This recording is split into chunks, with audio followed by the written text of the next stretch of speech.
안녕하세요. 저는 40대 중반의 귀농인이고 2년 후 캐나다로 이민을 계획하고 있습니다. 이민 후 어떤 직업을 갖고 살아야 할지 생각을 하던 중 아내가 한국어 교사를 하는 건 어떠냐고 제안을 했습니다.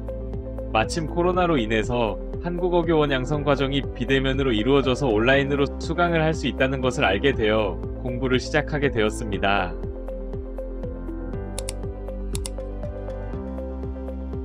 한국어 교원 양성과정 교육기관을 알아보니 타베듀가 제일 좋은 것 같았고, 사이트에 들어가 담당자님과 대화를 나눈 뒤 상세 정보를 이메일로 수신하고 곧바로 수강 신청을 하였습니다.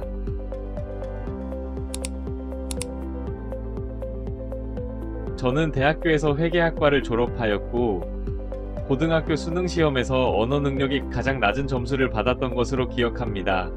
시험 준비 전 베이스는 거의 제로에 가까웠다고 생각합니다. 12월에서 2월까지 양성과정 수업을 온라인으로 듣고 타베듀 자료실이나 강의 첨부 파일을 다운받아서 이론을 얕게 공부했었습니다. 3월부터는 일을 할 때 스마트폰으로 1차 시험 대비 기출문제 강의를 종종 듣고, 시간 여유가 있을 때는 집에서 노트북으로 타베듀에서 제공하는 동영상 강의를 보면서 공부했습니다.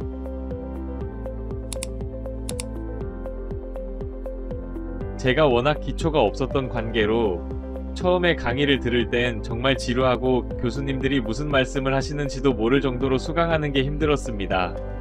과목도 정말 많았고 기초가 없으니 일부 과목들은 정말 이해하기가 힘들었습니다. 타베듀에서 제공해주신 교재 2권을 사전에 미리 읽어보고 수업 동영상을 청취하자 점점 잘 이해하게 되었습니다.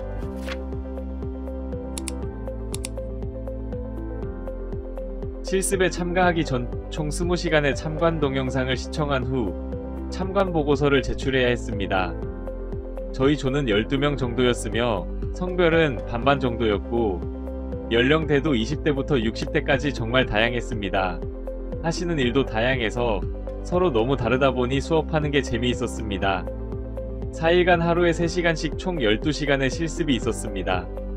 첫 주 2일간은 각자 본인이 선택한 문법 운영을 참관보고서, 작성 동영상 등을 보고 작성하여 제출한 것을 교수님과 조원들에게 설명을 하고 교수님에게 첨삭 피드백을 받았습니다. 이 과정에서 저는 교수님으로부터 다양한 문법별로 어떤 특징이 있고 어떻게 교환을 준비해야 하는지 등에 대해서 많이 배웠고 느낀 바가 많았습니다. 두 번째 주는 교수님이 첨삭해 주신 것과 다른 조원들이 작성한 것을 바탕으로 재작성하거나 보충한 교환으로 실제 프리젠테이션을 하고 교수님으로부터 최종 피드백을 받았습니다. 저희 조는 처음부터 끝날 때까지 한 분도 불참하지 않고 최선을 다해서 프리젠테이션을 하였고, 그로 인해 서로 부족한 면을 스스로 알 수 있었고 교수님께서 자세히 첨삭을 해주셔서 성공적으로 실습을 마칠 수 있었습니다. 참으로 알찬 교육이었습니다.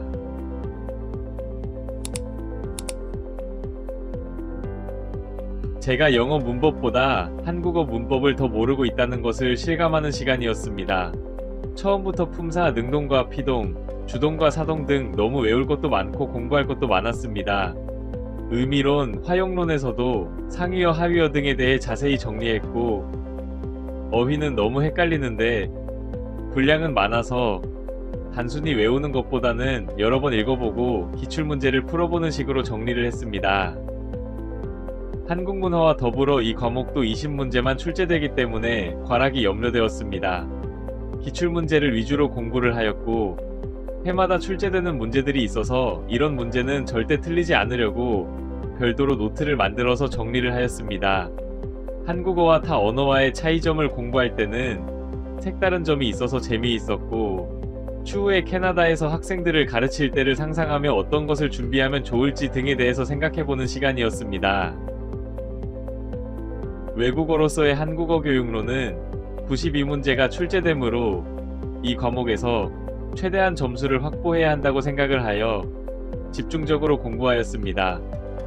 10에서 15회까지의 주요 기출문제 풀이 동영상을 여러 번 보았습니다. 특히 교환 작성 문제를 풀어보기 위해서 주요 문법의 특징을 이해한 후 실습 기간에 작성했던 교환을 떠올리며 연습을 했었습니다. 한국 문화가 문제수가 적고 광범위한 영역에서 출제가 되어 과락을 면하는 쪽으로 공부를 하라는 것을 동영상 특강에서도 들었고 합격자 후기에서도 읽어서 알고 있었습니다.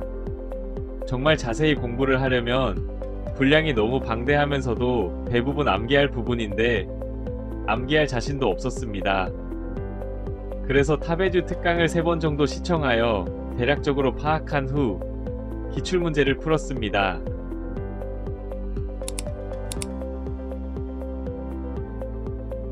타베듀에서 제공해주시는 면접시험 대비 특강을 여러 차례 시청하면서 마음의 준비를 했습니다.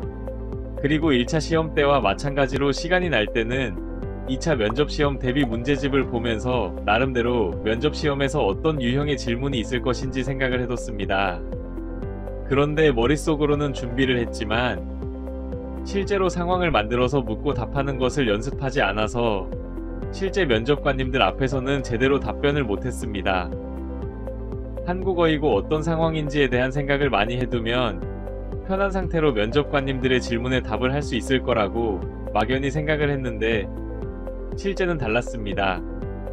설사 떨어진다고 하여도 내년에 보면 된다고 마음을 먹고 친구들과 대화하듯이 면접에 임하려고 했는데 저의 경우엔 면접실 의자에 앉자마자 머릿속이 하얘지고 하늘에 붕 떠 있는 것처럼 되어서 제대로 답변을 못했습니다.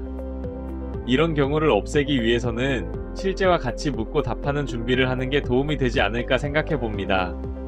제가 받은 질문은 다음과 같습니다. 첫 번째, 한국어 교사가 갖추어야 할 덕목은 무엇입니까? 두 번째, 뭐뭐겠다와 뭐뭐일 것이다의 차이점에 대해서 설명해 보세요. 세 번째, 학습자 위주의 교육에 대하여 설명해 보세요.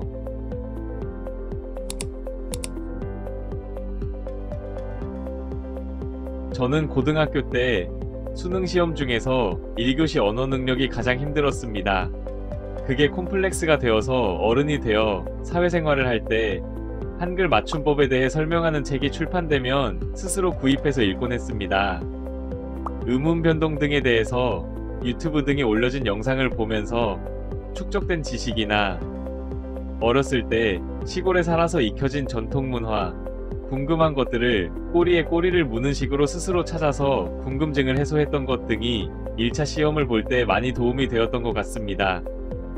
평상시 최대한 넓고 얕게 상식을 넓히고 실제 시험일이 가까워오면 기출문제를 많이 풀어보는 것이 좋을 것 같습니다.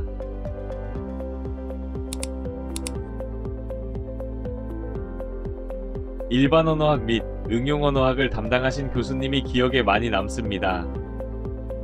차분한 어조로 음운 변동 등에 대해서 설명해 주시는데 그분을 통해서 정리를 잘할 수 있었고 자신감을 가질 수 있었습니다.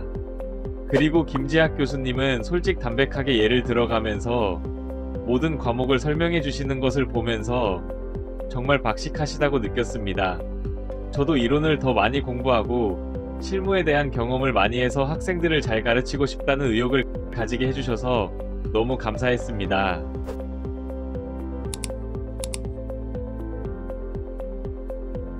홈페이지에 들어가면 공지사항을 통해서 학생들이 궁금해하는 사항들을 적시에 잘 알려주셔서 좋았습니다. 동영상 강의만으로도 충분히 합격을 할 수 있을 정도로 좋은 영상이 많았습니다. 담당자님께서는 카카오톡으로 문의를 드리면 신속하고 정확하게 답변을 주셔서 또한 감사했습니다.